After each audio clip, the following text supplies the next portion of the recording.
দুর্দান্ত এক সেঞ্চুরিতে জিতিয়েছেন দলকে। শুধু তাই নয়, সেঞ্চুরি, হাফ সেঞ্চুরি সহ সবশেষ ৩ ম্যাচেই করেছেন ২২৫ রান, সাথে শিকার করেছেন প্রতিপক্ষের ৯ উইকেট। এমন দুর্দান্ত পারফরমেন্স দেখিয়ে এবার জাতীয় দলে আসতে চলেছেন বিশ্বমানের এক পেস অলরাউন্ডার, যার ব্যাটিং বোলিংয়ের দ্বিমুখী সাফল্য দারুণ সম্ভাবনা হতে পারে টাইগারদের জন্য। শীঘ্রই জাতীয় দলে আসতে যাওয়া তরুণ এই তুর্কিকে নিয়ে বিস্তারিত জানব রিপোর্ট। স্পিন অলরাউন্ডারের দিক দিয়ে বাংলাদেশ জাতীয় দল অনেকটাই এগিয়ে, কেননা দলে রয়েছেন মিরাজ মাহাদি এবং রিশাদের মতো একাধিক তারকা অলরাউন্ডার। তবে পেস অলরাউন্ডারের প্রশ্নে বরাবরই অনেকটা পিছিয়ে টিম টাইগার্স। দলে কখনোই তেমন একটা মানসম্মত পেস অলরাউন্ডার ছিল না বললেই চলে। যদিও সাম্প্রতিক সময়ে সাইফুদ্দিন এবং তানজিম সাকিবের অলরাউন্ড পারফরমেন্সে সেই আক্ষেপ অনেকটাই চাপা পড়েছে।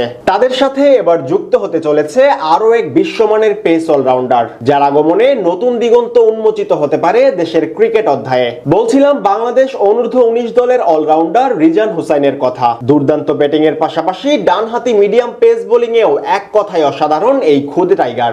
সম্প্রতি একের পর এক ম্যাচ উইনিং পারফর্ম করে সবার নজর কেড়েছেন তিনি।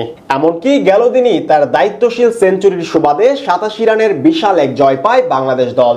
বর্তমানে ইংল্যান্ডের বিপক্ষে ৫ ম্যাচের ওয়ানডে সিরিজ খেলতে দেশটিতে অবস্থান করছে অনূর্ধ্ব ১৯ যুবারা। গেল দিন সিরিজের প্রথম ম্যাচে টস হেরে ব্যাটিং এ নামে বাংলাদেশ, যেখানে ওপেনার জাওয়াদ ও রিফাতের ব্যাটে দারুণ শুরু করে সফরকারীরা। তবে ইনিংসের অষ্টম ওভারে রিফাতের আউটে উদ্বোধনী ঝুঁটি ভাঙে টাইগারদের। এর কিছুক্ষণের মধ্যে আজিজুল হাকিম তামিম ও জাওয়াদ আবরার বিদায় নিলে অনেকটাই চাপে পড়ে যায় খুদে টাইগাররা। সেখান থেকে কালাম সিদ্দিকীর সাথে দারুণ এক জুটি গড়ে দলকে টেনে তুলেন রিজান হুসাইন। দুজনের ব্যাটে একটু একটু করে এগিয়ে যেতে থাকে সফরকারীরা। তবে ৮৪ বলে ৬৮ রানের ইনিংস খেলে বিদায় নেন কালাম। ইংল্যান্ড বোলার মিন্টুর বলে ভাঙে দুজনের ১৪৮ রানের জুটি। এর পরের বলেই আউট হন আব্দুল্লাহ। বিপরীতে ভালো শুরু পেলেও টিকতে পারেননি রাতুলও। ফলে শেষ দিকে শাহরিয়ারের সাথে জুটি গড়েন রিজান। ১ ছক্কা ৯ চারে ১০০ বলে ১০০ করেন এই তরুণ। এদিন তার সেঞ্চুরির সুবাদেই ২৯২ রানের পুঁজি পায় বাংলাদেশ। জবাবে ব্যাট করতে নেমে ২০৫ রানেই অল আউট হয় ইংল্যান্ড, যেখানে বল হাতেও ১ উইকেট শিকার করে নেন অলরাউন্ডার রিজান।